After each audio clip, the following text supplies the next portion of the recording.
Welcome to the massive open online course on Aspen Plus. This is the beginning of the third week of this lecture series, and in the coming 3 weeks, we shall learn the process and property analysis. Now, we have already learned the property analysis and property data, property methods, and other things in the first 3 weeks of this lecture series, but they were not in detail. We shall learn these things in detail in these 3 weeks' time.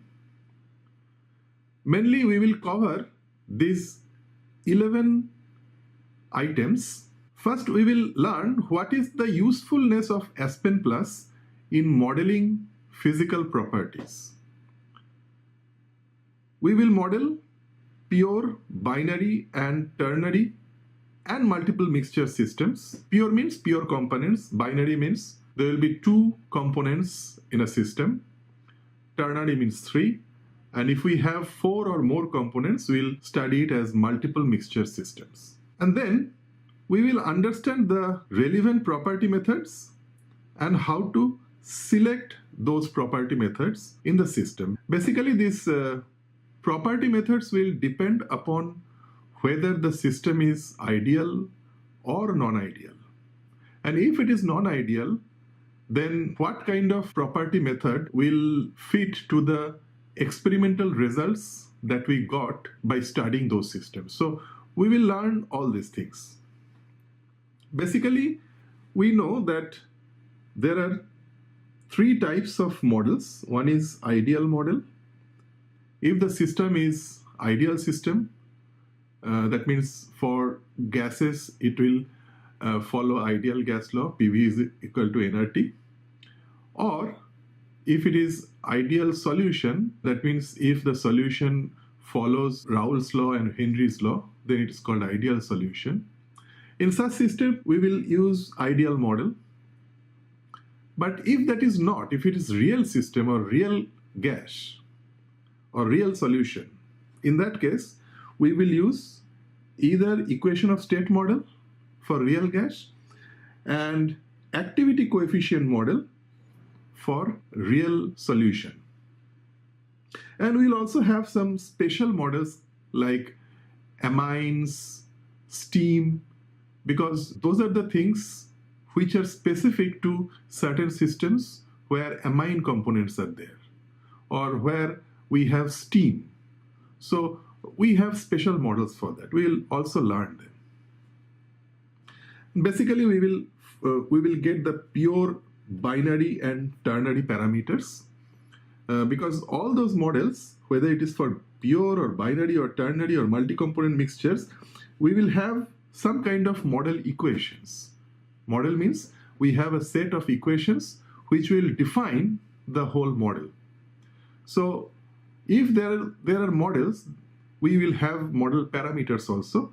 So we will find the pure model parameters, binary parameters, and ternary parameters as well, depending upon what kind of models we are using. And then we will learn how to plot the relevant data.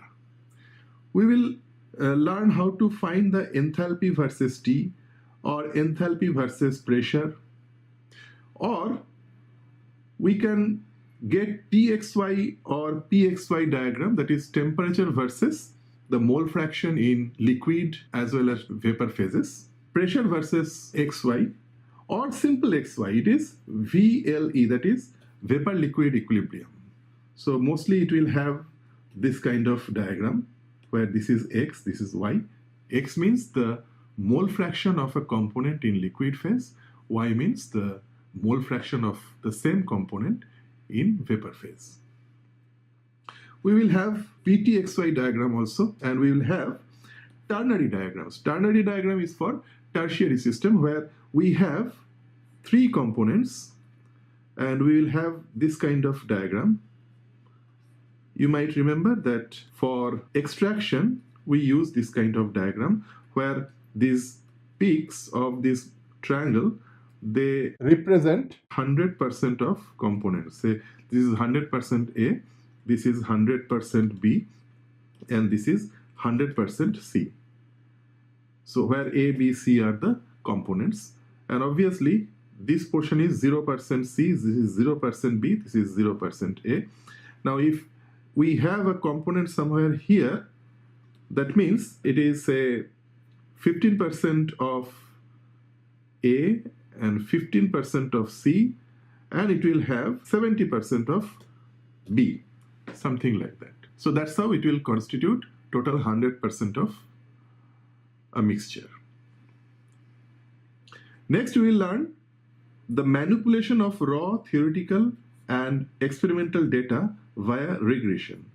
What is regression? Regression means if we have certain set of data, suppose we have temperature versus enthalpy data, or temperature versus viscosity data.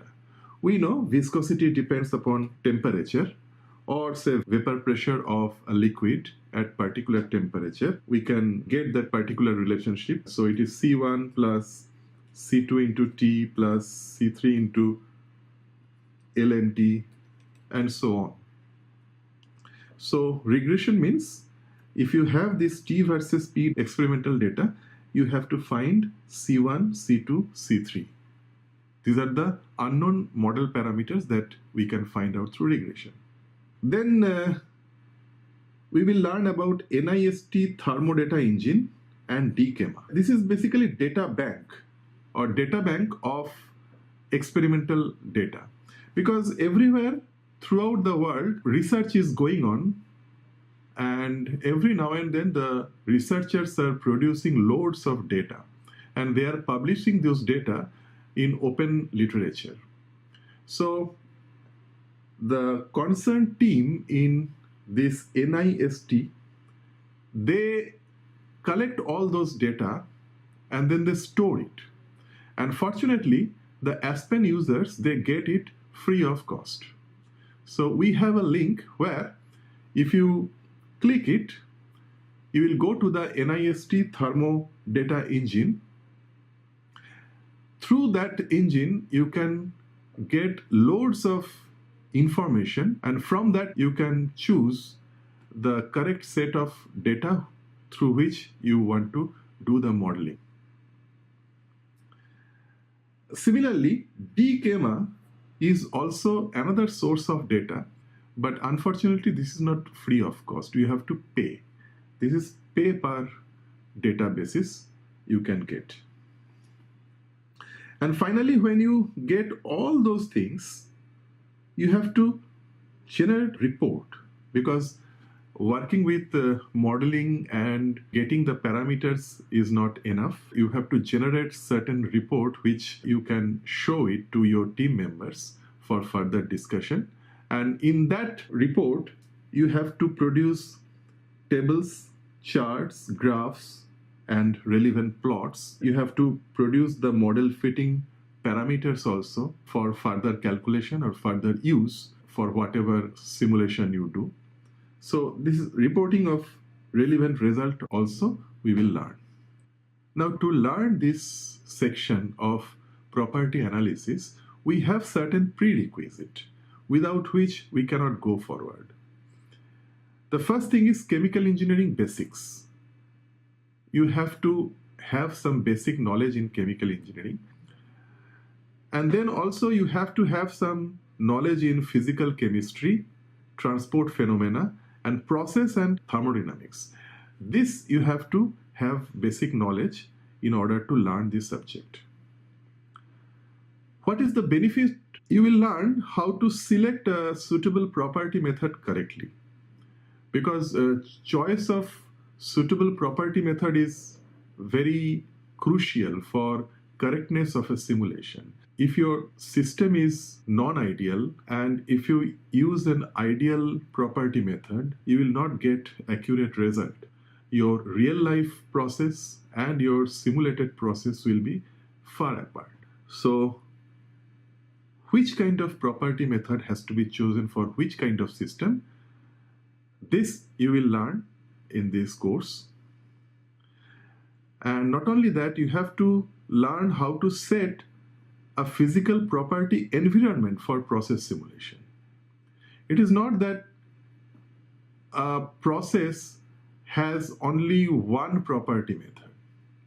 For instance, your reactor, suppose it's a large system, and a large system, plant-wide process, it has several unit operations. They are connected together. It may have a reactor, it may have a flash tank, it may have a column, exchanger. So, suppose your reactor contains certain components which will produce a non-ideal system. On the other hand, your flash tank, it may contain certain components which will follow ideal gas law. In such cases, you can fix the ideal property method for the flash tank and certain non-ideal property method for the reactor. It is possible. So not that entire plant will follow a single property method. So that's called property environment. In that, you will fix your customized units, you can fix your property method for different units, etc. While I was talking about the customized unit set, I define them in this manner. Basically, we have very few numbers of defined system. Like we can go with an SI unit system, or we can use an English unit system, or we can use the metric or metric system with centigrade and bar. We can use centigrade for temperature and bar for pressure. So basically these four types of units are available. But your requirement may be different.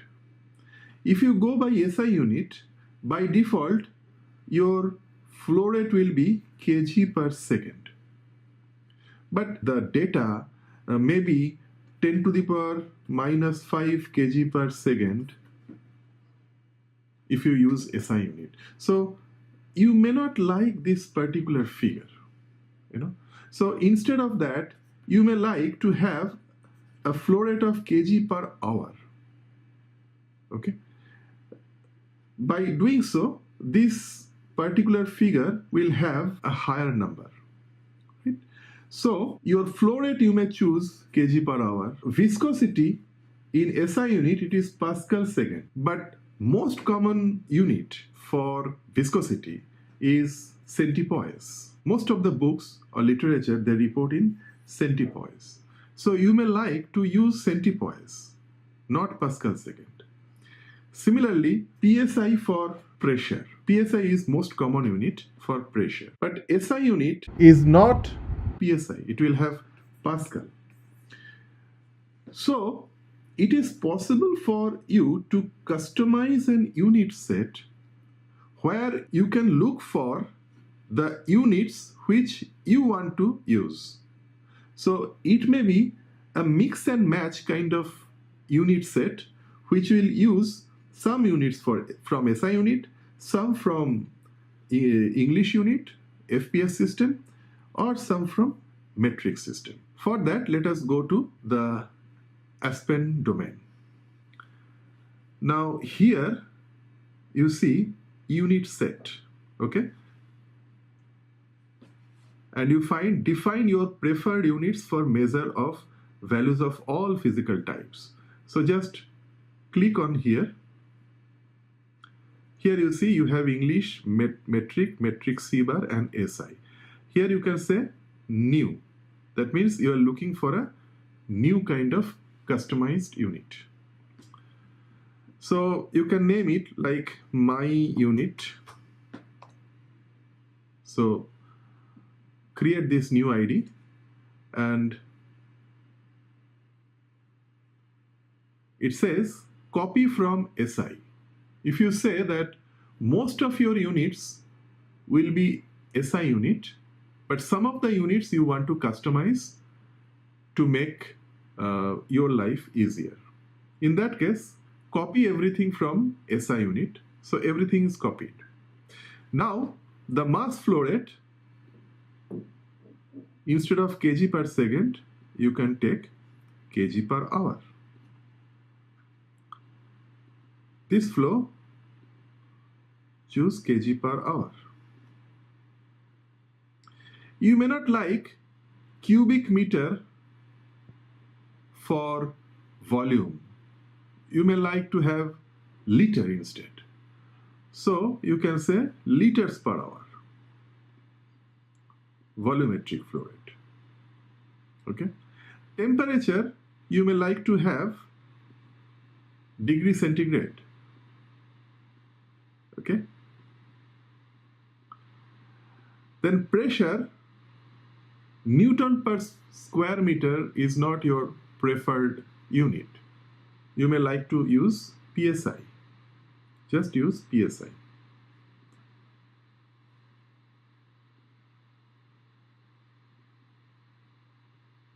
Okay. Similarly, delta P also you can use PSI.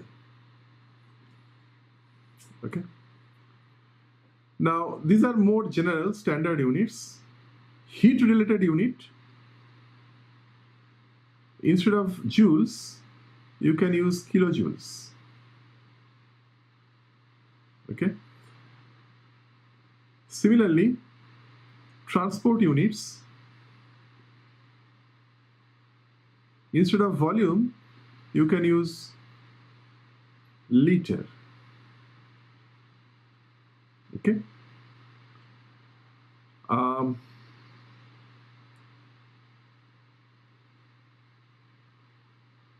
This you can use as density, grams per cc.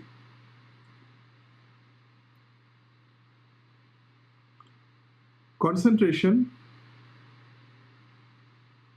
or size or currency, everything you can choose.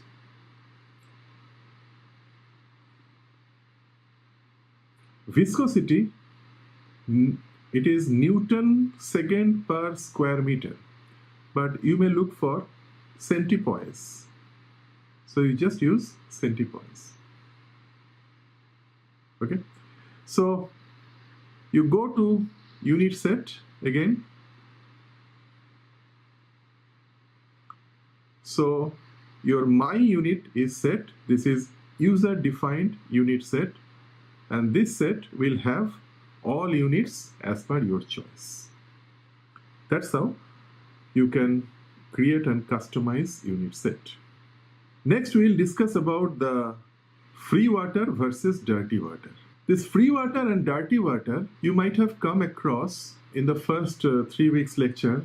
Many a times we have used free water as a decanted stream. So what is free water and what is dirty water? Free water, Aspen properties can handle the presence and decanting of pure water as a second liquid phase in water hydrocarbon and or water organic system. So generally, water hydrocarbon, they are immiscible. So when they are mixed stream, then many a times it might so happen that water gets detached from other hydrocarbon and make a free stream.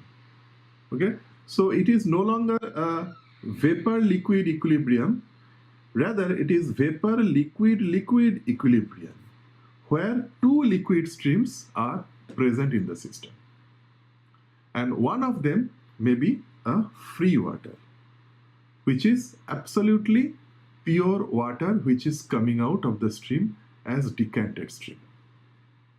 On the other hand, we have dirty water also, where trace amount of hydrocarbon is there in the water, because although they are not soluble, but there will be slight solubility of hydrocarbon in water.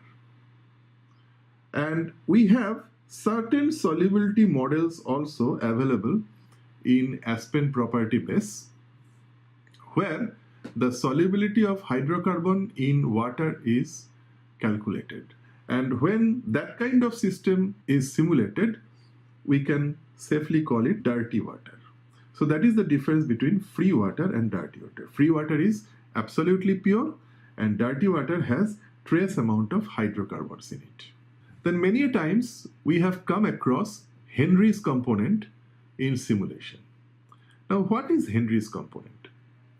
It is amount of supercritical component or a light non-condensable gas such as carbon dioxide, nitrogen, oxygen, methane, etc. in the liquid phase. Liquid phase may be anything. It may be organic, it can be inorganic, it can be aqueous solution. Basically, suppose if you have liquid, say water, if you have water in the liquid phase, some amount of carbon dioxide is soluble in water. Now, this is true only for dilute system, very, very dilute system. Now, very little quantity, trace amount of carbon dioxide is dissolved in water. So, suppose its mole fraction of carbon dioxide in water solution is X. Now, if you take this kind of system, obviously there will be a vapor phase above this, and if it's a binary solution, then obviously there will be water plus CO2 in the vapor phase as well, right? And the carbon dioxide in this vapor phase, suppose its component, its mole fraction is Y. So X is mole fraction of carbon dioxide in liquid phase, Y is mole fraction of carbon dioxide in vapor phase. In both the cases, water is the solvent. Then, for a dilute solution, Y versus X is equal to constant. This is the Henry's law. And this constant is called the Henry's constant. This constant is called the Henry's constant. And this is fixed for a particular temperature. Okay. Now, Henry's constant doesn't have any unique unit. If this mole fraction, both of them are mole fraction, then Henry's component is dimensionless. But sometimes we replace Y with partial pressure. Okay. So if it is partial pressure versus X, then Henry's component will have certain unit. It will not be a dimensionless thing. Okay. So this is called Henry's law. And this Henry's law is true only for dilute system. And this Henry's constant is temperature specific. So if temperature changes, Henry's constant will also change. Now, Aspen Plus has extensive collection of Henry's constant for many solutes in solvent. We can graphically show Henry's law over here. It's a straight line, because if P by X is equal to Henry's constant, then P is equal to H into X, which is a straight line. So this is the straight line we have. Now, Henry's law can be used with ideal as well as activity coefficient models, such as NRTL, Unifac, Uniquark, Van Laer, Wilson, etc. And Henry's constant model parameters must be available for the solute with at least one solvent, such as water, ethanol, acetone, etc. Now we will take a small example where it is asked to set the Henry's components parameters for a system with condensable water, ethanol and acetone, and non-condensable carbon dioxide, nitrogen, oxygen and methane. And it has been asked to use NRTL property method. Okay. So let us go to the Aspen simulation window. So let us go to the components.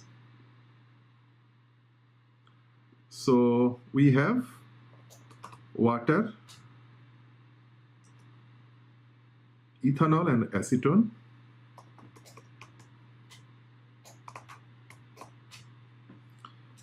and we have non-condensable gases, carbon dioxide, nitrogen, oxygen and methane.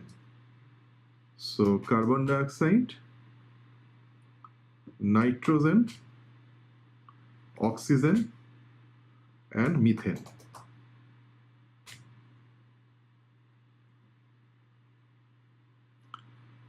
Now we press next. Now here we can fix Henry's component. We can directly go there and ask for Henry's component, or we can choose a method like NRTL. It has been asked to do NRTL, and Henry's component we can choose. Now we do not have any Henry's component defined, so we can say new. So select a new, say HC1, this is the name of this Henry's component. Press OK. Then you can see a new Henry's component has been produced over here. So this is the Henry's component. Press next.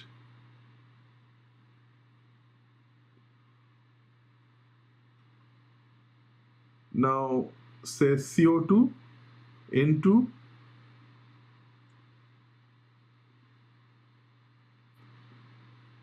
CO2, N2, O2, and methane. All of them are Henry's component. Okay.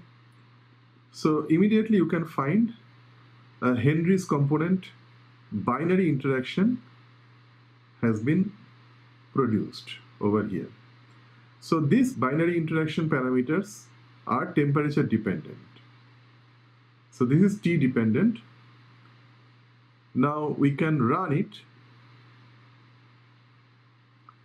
and see we have all Henry's component, temperature dependent Henry's parameters are available.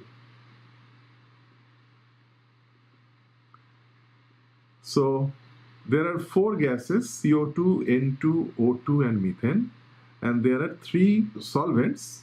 So carbon dioxide with 3 solvents, nitrogen with 3 solvents, oxygen with 3 solvents, and methane with 3 solvents.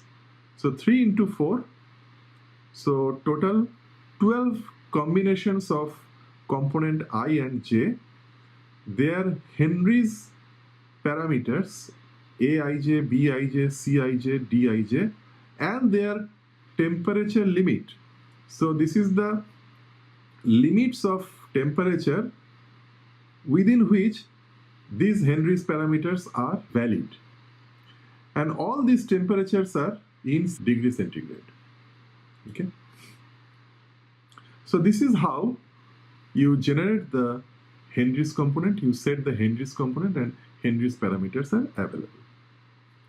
Now you can run it.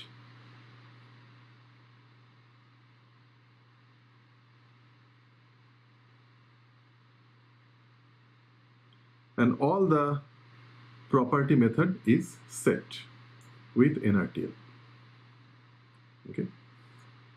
Now if you wish, you can add other methods also, like you can add ideal method, you can add uniquark method,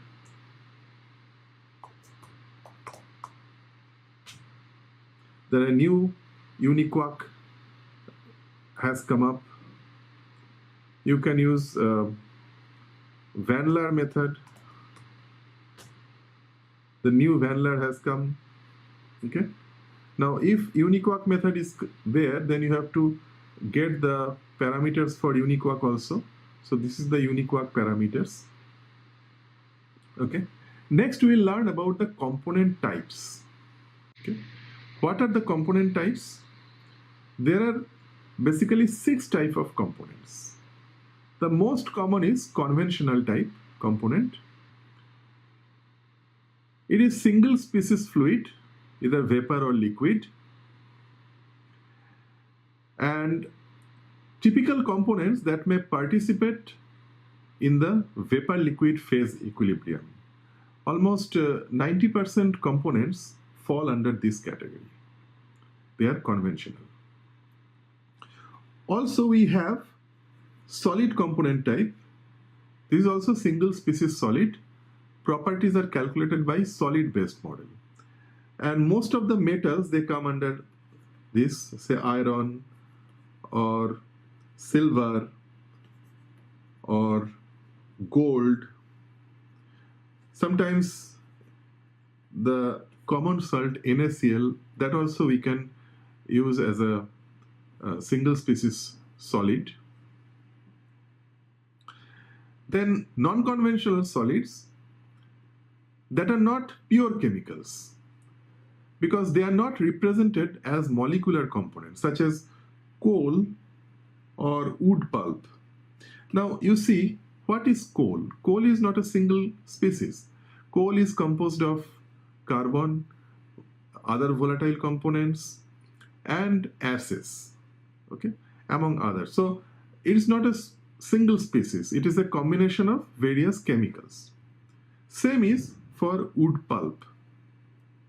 So they are characterized using component attributes, and they do not participate in chemical or phase equilibrium. So they are all non-conventional.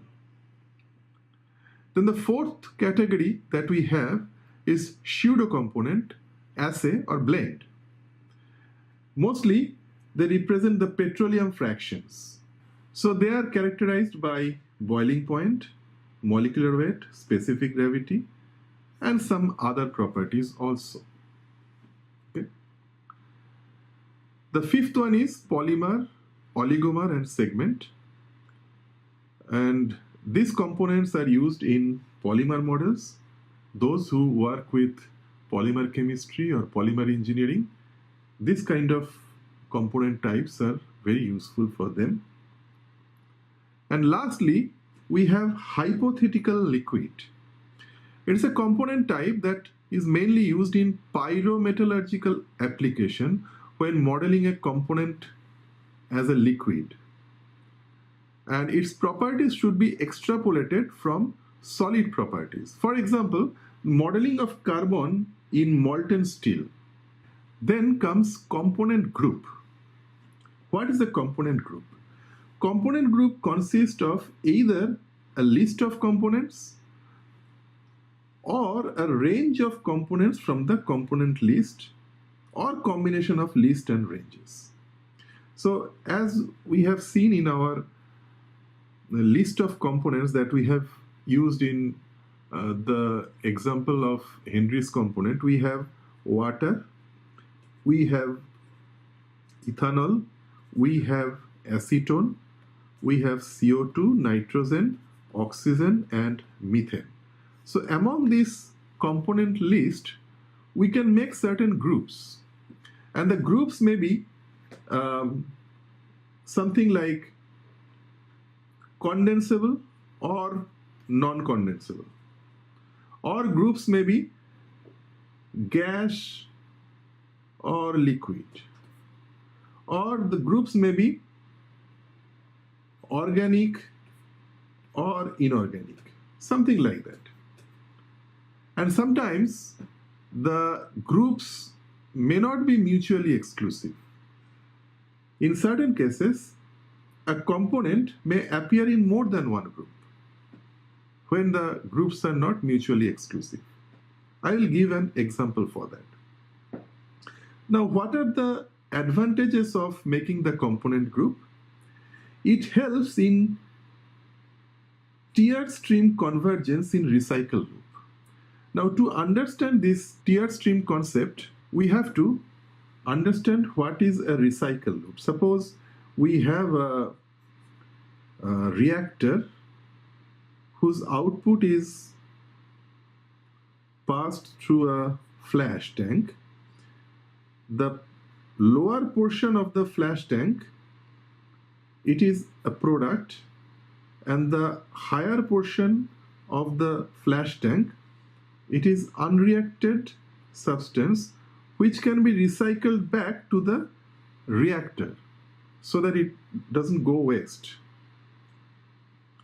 And this kind of system, it is very difficult to converge in the very first go, because converging a recycle loop is not very easy. For that, what we need to do, we need to tier that stream in the very first place. So, as if we have two distinct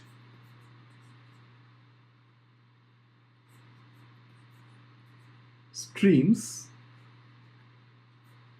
like this is the reactor and this is the flash tank, where this independent stream is the input and this independent stream is output. And we have to do some trial and error method where this particular stream, the input condition of this particular stream is somewhat close to the output condition of this particular stream. When these two streams are almost close with all its components and their properties such as temperature, pressure and all, then we can join this stream as a recycle stream. So this is the concept of tier stream convergence in the recycle loop. And component groups come very handy in this kind of situation, because when we do the inlet and outlet analysis of two different streams, then setting the component group and assigning a single temperature or single pressure in all of them becomes very easy. And also this kind of grouping becomes very effective when large number of components are present in the system. Then handling of the components become very easy. And also the grouping helps for some components known to have zero or constant flow rates. Finally, the plotting of composition and k-value profiles of groups of components in distillation reactor models, it is very easy when we group the components. Now, where these components are available? As we know, they are available in component databases, and some of the databases we are aware, that is pure 37, inorganic, aqueous, solids, etc. And you will find all of them are preceded by APV 110. Now what is APV 110? Just go to the component setup, see enterprise database. All these databanks are APV 110, most of them APV 110. APV 110 means Aspen Plus V11 version 11.0. Okay, APV means Aspen Plus version 11.0. And under this category we have pure 37, aqueous, solids, inorganic, and so on. And the contents of this database, they are not fixed. They continually update, expand, and improve the database. Because all over the world, the researchers continuously work on these components. They publish literature, and whenever a new data set appears, the Aspen Plus team take those data and improve the database periodically. Now, all these data, they are developed by AICHE DIPPR. AICHE means American Institute of Chemical Engineers, and DIPPR is the short form of Design Institute for Physical Properties. And they are developed by AICHE DIPPR Data Compilation Project. The parameters are developed by Aspen Tech. Now we'll take three small examples where we will create a component group and we'll set certain components as solid, and we will find how to prioritize a particular data bank. In order to do that, let us first go to the Aspen Plus domain. Now the first example, create a component group. So let us go to the components. So we have 7 components from our previous example. we go to the component group. Click on New. Give a name. Suppose we want to create a group of condensable and non-condensable components. So we give a name con. So this is condensable component. We choose this one, and this one. So this is the component list having condensable group. Go to components group once again, create another new ncon, that is non-condensable group. Now here you can choose anything between CO2 to methane. Now instead of choosing one by one, we can go to component range. As we see over here, it can be chosen by either list of component or range of component from the component list or combination of them. So we can say component CO2 to component methane. So anything between them will be included in the component list. So all of them are ncon. Now, as I said that a component may appear in more than one group. For instance, you create a component group where you want to take up all the organic components. So you just enter an ID org, and there you take ethanol, you take acetone, and you take methane because they are organic. Okay, so they are available over here. Like that, you can open various component groups. Now next example, how to set components as solid. Now go back to your specifications, add a component. For instance, let us add silver. Okay. Now here, if you just write silver, it will add as a conventional item. But you can set here as solid. That means you want to use silver as a solid item only, not liquid, not vapor. So its temperature range in which it will work is also set by this solid. Then how to prioritize a particular data bank such as ethylene data bank. Now ethylene, it is available as conventional material or as in ethylene data bank. So just find ethylene,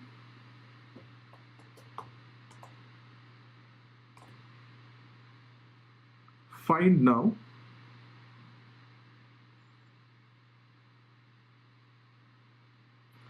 see it has asked in the pure component data bank.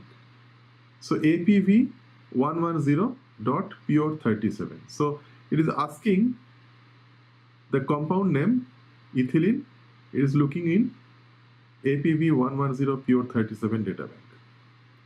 But suppose you do not want to take it from here.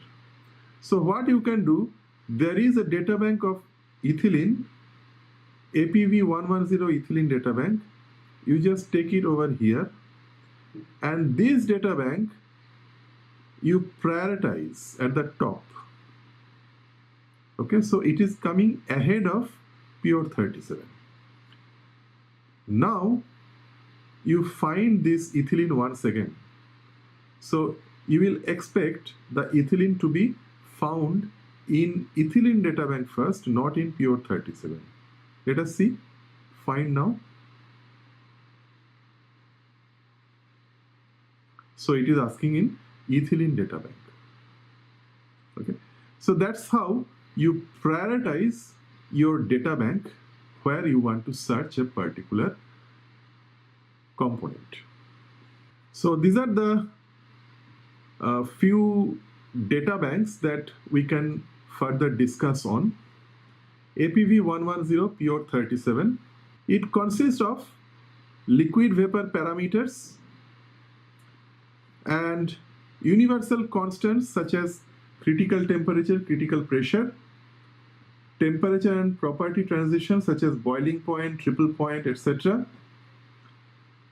It contains reference properties such as enthalpy, Gibbs free energy of formation, coefficients for temperature-dependent thermodynamic properties such as vapor pressure of a liquid, coefficients for temperature-dependent transport properties such as liquid viscosity, safety properties such as flash point, flammability limit, functional group information for all unifact models. Now, I will explain unifact models in a future slide. Parameters for Redlich-Kwong wave and Peng-Robinson equation of state, petroleum-related properties such as API gravity, octane number, aromatic content, hydrogen content, and sulfur content, and other model-specific parameters such as Racket and Unicock parameters. Similarly, we have APV 110 aqueous and APV 110 solids data bank. In the first data bank, it is used for electrolyte application. The key parameters are aqueous heat and Gibbs free energy formation and aqueous phase heat capacity at infinite dilution. Whereas in solid data bank, it is used for solids and electrolytes applications such as table salts, etc. And this data bank is largely superseded by inorganic data bank. So this is the APV 110 inorganic database. It contains thermochemical data for inorganic components. The key data are enthalpy, entropy, Gibbs free energy, and heat capacity correlation coefficients. For a given component, there can be data for a number of solid phases, a liquid phase, and the ideal gas phase. The same set of parameters are used to calculate enthalpy, entropy, Gibbs free energy, and heat capacity for a given phase over a given temperature range. So we end our lecture at this point. We'll continue in the next lecture. Thank you.